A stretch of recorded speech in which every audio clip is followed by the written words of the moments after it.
प्यारे मित्रों नमस्कार। एक बार पुनः स्वागत है आपका ज्ञान गंगा आयुर्वेद क्लासेस में। आज हम बात करने वाले हैं चरक शारीर स्थान के 5वें चैप्टर में अर्थात पुरुष विचय शारीर के अंतर्गत बात करेंगे हेत्वादि पंचक। क्या टॉपिक है? हेत्वादि पंचक। जब बुक में देखेंगे हेत्वादि पंचक तो वो इस रूप में नहीं मिलेगा, वो मिलेगा आपको मोक्ष प्रकरण के रूप में मिलेगा। तो आपको बुक में मोक्ष प्रकरण के रूप में मिलेगा, वो भी श्लोक नंबर क्या है? श्लोक नंबर इस चैप्टर का 5वें चैप्टर का श्लोक नंबर 8 देखेंगे तो वहां मिलेगा मोक्ष प्रकरण। अब बात करेंगे कि इस चैप्टर में मोक्ष प्रकरण की बात कहां से आ गई। तो हम लोगों ने इससे जस्ट पहला जो इंट्रोडक्शन के पॉइंट है उससे और उसमें जो पहला पॉइंट पढ़ा था सिद्धांत विवरण में कि पुरुष लोक साम्य अर्थात जो पुरुषगत भाव होते हैं, जो हमारा शरीर है, पुरुष मतलब शरीर में जो भाव होते हैं वही हमारे जगत लोक अर्थात संसार में भाव होते हैं। तो हम लोगों ने देखा था कि वहां पर पुरुष की उत्पत्ति होती है, लोक उत्पत्ति होगी, उत्पत्ति होगी, किसी का जन्म होगा तो क्या होगा? सुख के साथ साथ दुख भी आएगा। और दुख कैसे दुखों से पार हुआ जाए, दुख की निवृत्ति होना ही तो मोक्ष कहलाता है। मोक्ष का मतलब होता है कि दुखों से दूर हो जाना, निवृत्त हो जाना, दैट इज कॉल्ड दुख, दैट इज कॉल्ड मोक्ष। ठीक है, तो उस रेफरेंस में जो पुरुषगत भाव है, जो लोक और पुरुष साम्य की बात की गई थी, उसी के रेफरेंस में ये आपका टॉपिक आता है हेत्वादि पंचक, है ना, अर्थात मोक्ष प्रकरण की बात यहाँ से शुरुआत हो गई है प्यारे बच्चों। तो देखेंगे मोक्ष से रिलेटेड क्या चीजें हैं। तो हम लोगों ने रेफरेंस बताई दिया है चरक शारीर स्थान के 5वें चैप्टर का श्लोक नंबर 8 ओपन करके देखिए। तो यहाँ पर देखेंगे क्लियर कट क्या लिखा हुआ है, एक एक पॉइंट हम लोग पढ़ेंगे, उसको एक्सप्लेन करते हुए चलेंगे। देखेंगे तस्य हेतु, तो तस्य टर्म किसके लिए है? सबसे पहले इंपॉर्टेंट है तस्य टर्म किसके लिए है? तस्य का मतलब जो उस पुरुष या जो षड पुरुष या जो लोक की बात की गई थी, तो यहाँ देखेंगे उस षड धातु संयुक्त पुरुष या लोक, है ना। तस्य शब्द जो है जो षड धातु पुरुष या लोक, है ना, उसके लिए आया है।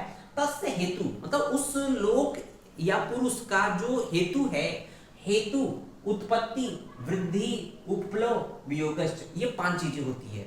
उस षड पुरुष या लोक का 5 चीजें हैं, अर्थात उसकी उत्पत्ति होती है, उसका हेतु होता है, उसका उत्पत्ति होती है, उसकी वृद्धि है, उपप्लव है, वियोग है।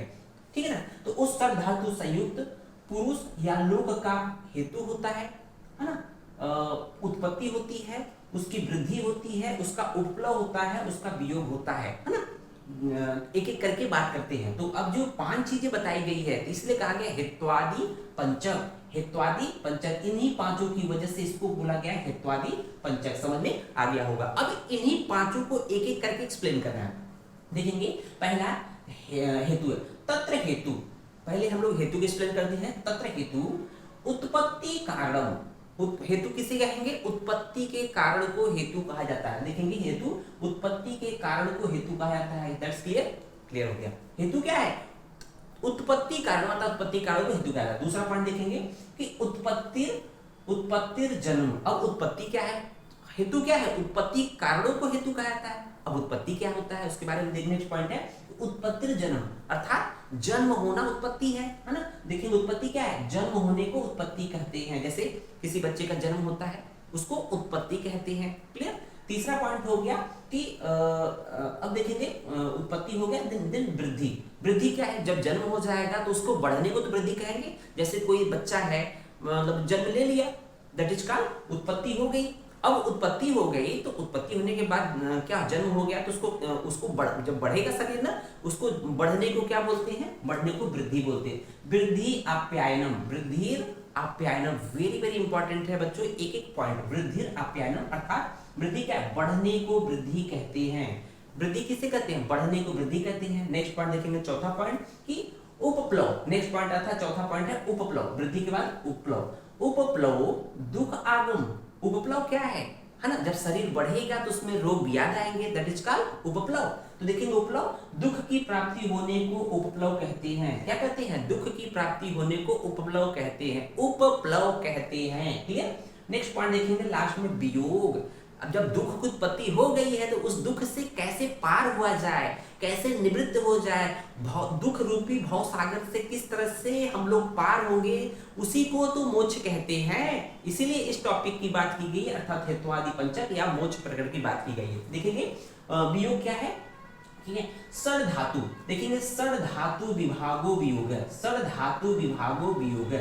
षड धातुओं का जो विभाग होता है, जिस तरह से षड धातुओं के संयोग से शरीर की उत्पत्ति हुई थी, गर्भ की उत्पत्ति होती है, शुक्र शोणित जीव संयोगित तू खलु कुक्षी गति गर्भ संज्ञा होती। तो ये षड धातुओं का जब संयोग पंच महाभूत प्लस आत्मा का संयोग होता है तब कहीं जाके गर्भ की उत्पत्ति होती है, तब कहीं जाके पुरुष की उत्पत्ति होती है, तब कहीं जाकर एक तरह से लोक की उत्पत्ति होती है।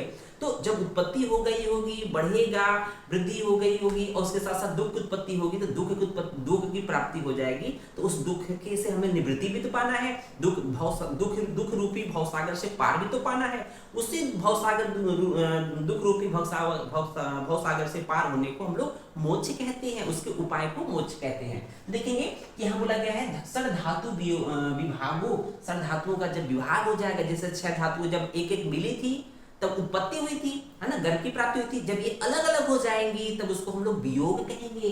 तो देखेंगे कि वियोग षड धातु का विभाग, षड धातु का विभाग मतलब अलग अलग हो जाना, है ना, क्या है, वियोग कहा जाता है। उसी वियोग को और नाम दे दिया गया है, उसी वियोग को षड धातुओं के विभाग या वियोग को और दूसरा नाम क्या दिया गया है, स मतलब जो वियोग है, जो वियोग है उसी को हम लोग स जीव आगम, उसको हम लोग जीव आगम बोलते हैं। स प्राण निरोध, स भंग, स लोक स्वभाव है। तो यहाँ देखेंगे उसे जीव आपगम अर्थात जीव अर्थात प्राण का निकलना कहा जाता है। जीव आपगम मतलब उससे ही प्राण, जीव अर्थात प्राण का निकल जाना। जब मृत्यु होती है, मृत्यु होने के बाद जो है उससे मतलब प्राण निकल जाना, उसी कहते हैं, उसे जीव आपगम अर्थात जीव अर्थात प्राण का निकल जाना कहते हैं। उसे ही प्राण निरोध कहते हैं, उसे ही प्राण निरोध कहते हैं, उसे ही भंग कहते हैं, सभंग, और उसे ही लोक स्वभाव कहते हैं। तो ये उसके पर्याय है बच्चों, ध्यान दीजिएगा, है ना, वियोग के इसके पर्याय है, ठीक है ना। अब देख लेते हैं कि कुछ नेक्स्ट पॉइंट इसी में है कि ये तो हो गया। अब यहाँ देखेंगे तस्य मूलम, तस्य मूलम क्या है, अर्थात उस षड पुरुष या षड शरीर का मूल क्या है।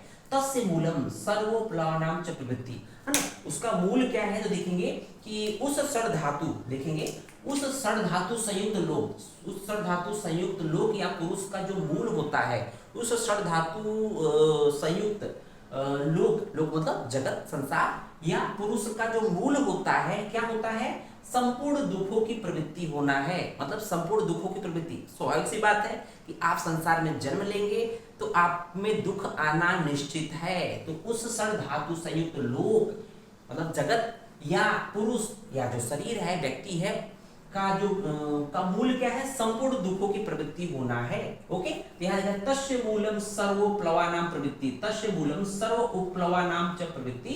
उसके बाद देखेंगे जब प्रवृत्ति हो जाएगी तो उसकी निवृत्ति की भी बात करेंगे। निवृत्तिर निरूपम, निवृत्तिर निरूपरम, निवृत्तिर उपरम, निवृत्तिर उपरम, उपरम मतलब मोक्ष। तो निवृत्ति होने को उपरम या विश्राम या मोक्ष कहा जाता है। वेरी वेरी इंपॉर्टेंट बच्चों, निवृत्ति क्या है, निवृत्ति मतलब निवृत्ति होने को उपरम, इसी को हम लोग विश्राम, आराम और इसी को मोक्ष कहा जाता है, ठीक है ना। अब उसको देखेंगे कि प्रवृत्तिर दुखम निवृत्ति सुखम। प्रवृत्ति क्या है, प्रवृत्ति दुख है ना। आप काम करते हो तो मोह माया को कलेक्ट कर रहे हो, पैसा कलेक्ट कर रहे हो, पैसा सुख भी देगा लेकिन साथ साथ दुख भी देगा। तो प्रवृत्ति क्या है, प्रवृत्ति दुखम है और निवृत्ति सुखम है। निवृत्ति क्या है, अर्थात जो भी है वो सुख है। तो देखेंगे प्रवृत्ति मार्ग में दुख और निवृत्ति मार्ग में सुख है, प्रवृत्ति मार्ग में दुख है और निवृत्ति मार्ग में सुख है, ऐसा बोला गया है। उसके बाद हम लोग ने लिखा नहीं है लेकिन डैश करके इसको आगे कर दिया है और भी श्लोक है उसको हम लोग मीनिंग दे देते हैं